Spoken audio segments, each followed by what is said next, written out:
ये आप सुनेंगे नहीं ना तो आपको पूरा मजा नहीं आएगा। दिन 15 से 20 लाख लोग सड़कों पर निकल आए, ये गोलियां चलाने के बावजूद भी हमें हरा नहीं सकेंगे।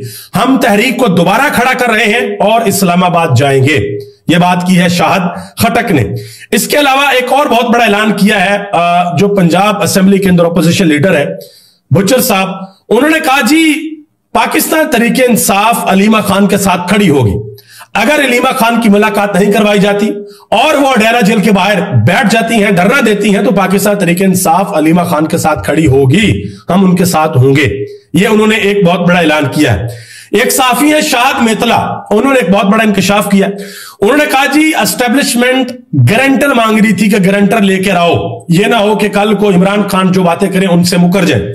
और इमरान खान भी ये कहते हैं कि एस्टेब्लिशमेंट अपनी बात पे खड़ी नहीं रहती, मुकर जाते हैं। तो शाहिद मेतला ने इंकशाफ किया कि भाई गारंटर्स का अरेंज हो गया है और ये अरेंज अली अमीन गंडापुर ने किया और गारंटर्स की एस्टेब्लिशमेंट के साथ कनेक्टिविटी भी हो गई है। बिस्मिल्लाहिर्रहमानिर्रहीम, अस्सलाम वालेकुम जी, मैं नजमुल हसन बाजवा हुआ। 6 अप्रैल है और इतवार का दिन है। कुछ अहम खबरें नाज़रीन किराम आपके सामने रखने के लिए। सबसे पहली खबर यह कि इमरान खान के हवाले से इस वक्त फौज के अंदर क्या चल रहा है, वो क्या फैसला कर रहे हैं। पिछले कुछ दिनों से जो मुज़ाकरात की बातचीत जारी थी उसके ऊपर कोर कमांडर्स क्या सोचते हैं, कोर कमांडर्स का क्या फैसला है, इसके ऊपर बात करेंगे। इसके ऊपर कुछ तफसीलन चीजें आपके सामने रखनी है। इसके अलावा नाज़रीन किराम इमरान खान के गारंटर के हवाले से बात पता चल रही है। पता चला जी फौज को इमरान खान के गारंटर मिल चुके हैं। इस बारे में खबर सामने आ चुकी है। कौन है वो गारंटर और वो क्या गारंटी दे रहे हैं और फौज को वो गारंटर क्यों चाहिए थे, इसके ऊपर भी कुछ तफसीलात है, वो आपके सामने रखनी है। आज नाज़रीन किराम पूरे पाकिस्तान में दमादम मस्त कलंदर हो रहा है। आज जो है वो खास तौर पर जो पेशावर की क़यादत है मुराद सईद ने, लगता यह है कि यानी केपीकी के नौजवानों में मुराद सईद ने एक नई रूह फूंक दी है।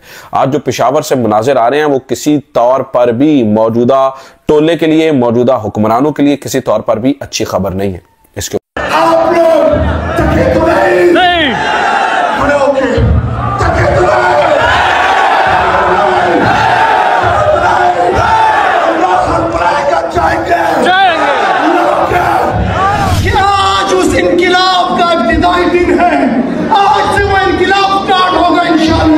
मजीद ताखीर का शिकार नहीं करेंगे और आज से ये सिलसिला शुरू हो रहा है, ये खत्म नहीं होगा।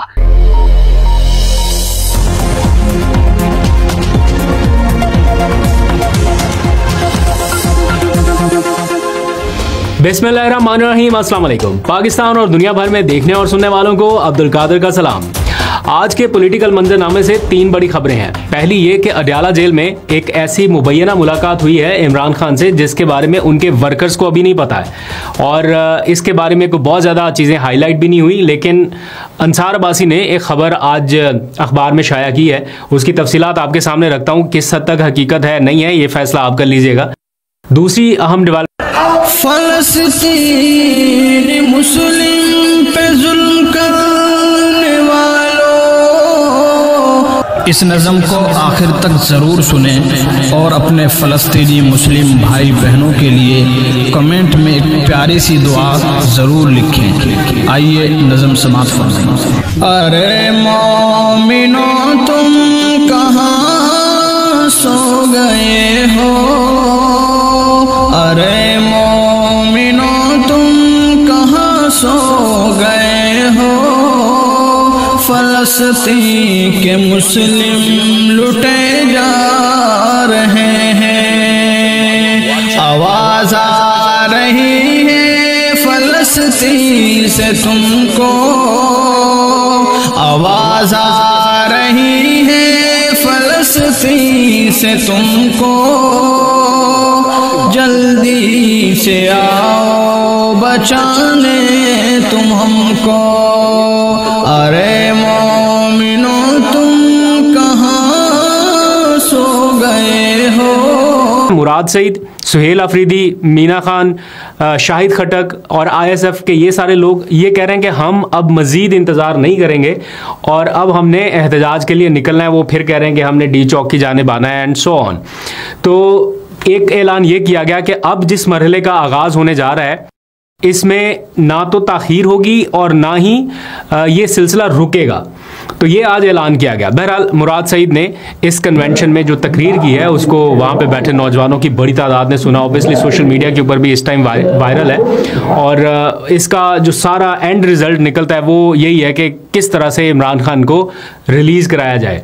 एहतजाज कर रहा है, जो भी हिकमत अमली बनानी है, तो 4-5 चीज़ें उन्होंने अपने कारकुनान के सामने रखी हैं। एक तो ये कि जो आज का क्राउड था, मोमेंटम था, उससे लग रहा है कि जो 26 नवंबर के बाद पीटीआई थोड़ा डाउन इस हवाले से कि दोबारा एहतजाज की कोई अटैम्प्ट नहीं होगी या कोई कोशिश नहीं हो सकती, तो आज की इवेंट ने कम अज़ कम ये तो साबित किया कि पीटीआई एक बार फिर एहतजाज की जानिब बढ़ने का इरादा रख रही है या सोच रही है या कर सकती है। 9 मई को क्या हुआ था, इस हवाले से कुछ मवाद अदालत को देना चाहता हूं। चीफ जस्टिस ने कहा, मवाद का तो हम इंतजार कर रहे थे, लेकिन पहले जमा नहीं कराया गया। जो ऑप्शन दिए गए हैं उन पर हिदायत लेकर आगाह करें।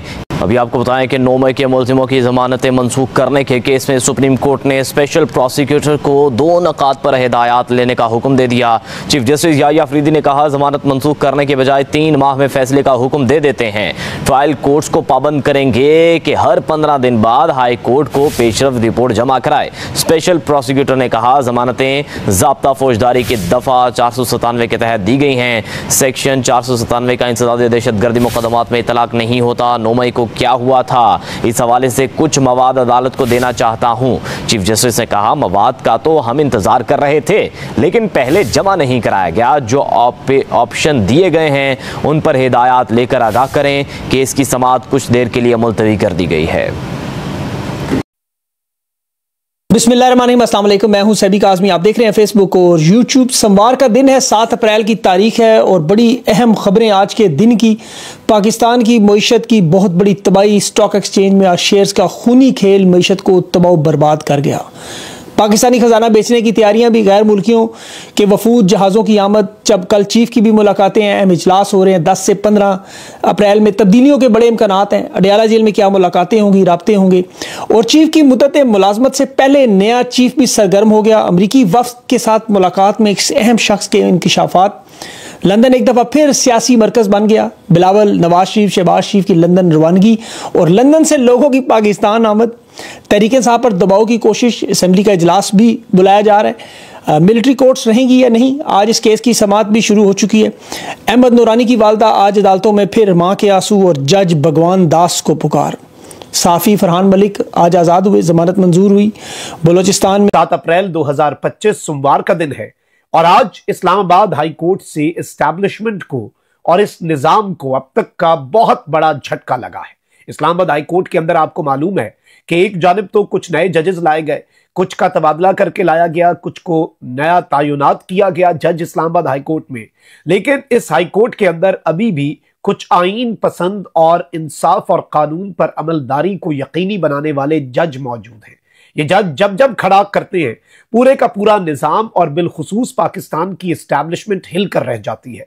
और इसीलिए तो इन जजेस को फिक्स करने के लिए और इस्लामाबाद हाई कोर्ट को मैनेज करने के लिए जस्टिस सरफराज डोगर को लाया गया। इसी तरह से दीगर जजेस का तबादला किया गया। इस्लामाबाद हाई कोर्ट के अंदर नंबर्स को तब्दील किया गया, सीनियरिटी की धज्जियां उड़ाई गई।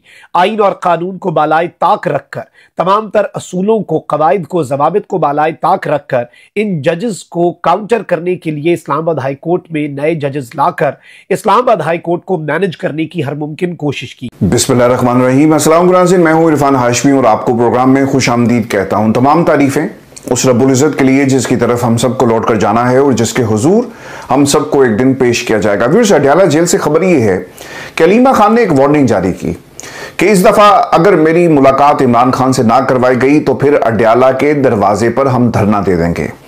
इस ऐलान के बाद 3 जो धड़े हैं उनके लिए एक मुश्किल हमें नजर आई। पाकिस्तान की हुकूमत के लिए मुश्किल ये थी कि अगर ये धरना दे दिया गया तो ऑब्वियसली तहरीक इंसाफ का बयानिया मजीद मजबूत होगा कि देखो ये अडयाला के दरवाजे पर पहुंच गए और इमरान खान की रिहाई के लिए नारे लगाए जा रहे हैं और लॉ एंड ऑर्डर की सिचुएशन पैदा हो सकती है।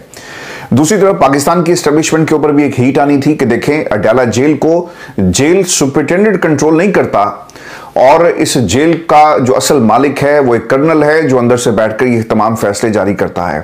तो उनके ऊपर भी आपको हीट नजर आएगी। और फिर ये भी याद रखिएगा कि जब ये मामला इस्लामाबाद हाई कोर्ट के लार्जर बेंच के सामने जाना है, तो वहां पर सुपरिटेंडेंट जो अडयाला जेल के हैं उन्होंने क्या मौक़िफ़ अपनाना था कि सरकार इन लोगों ने वादा खिलाफी की, एफिडेविट दिया और मुलाकात नहीं करवाई जा सकी। मैंने वैसे पूछने की कोशिश की है हुकूमत के कुछ लोगों से कि अडयाला जेल का सुपरिटेंडेंट किस किस्म का बहाना बनाएगा, तो बताया गया कि जनाब लॉ एंड ऑर्डर की सिचुएशन है और सिक्योरिटी बुनियाद के ऊपर ये मुलाकात नहीं करवाई गई। अब देखें, सिक्योरिटी की बुनियाद पर जब आप ये मुलाकातें रोकते हैं तो क्या ये सारी सिक्योरिटी बहनों के लिए है? क्या जो लोग 5 लोग इमरान खान से मिलकर आए तो क्या उनके लिए सिक्योरिटी नहीं थी? तो इसका ये आप सुनेंगे नहीं ना तो आपको पूरा मजा नहीं आएगा। ये जरा आप सुने आप।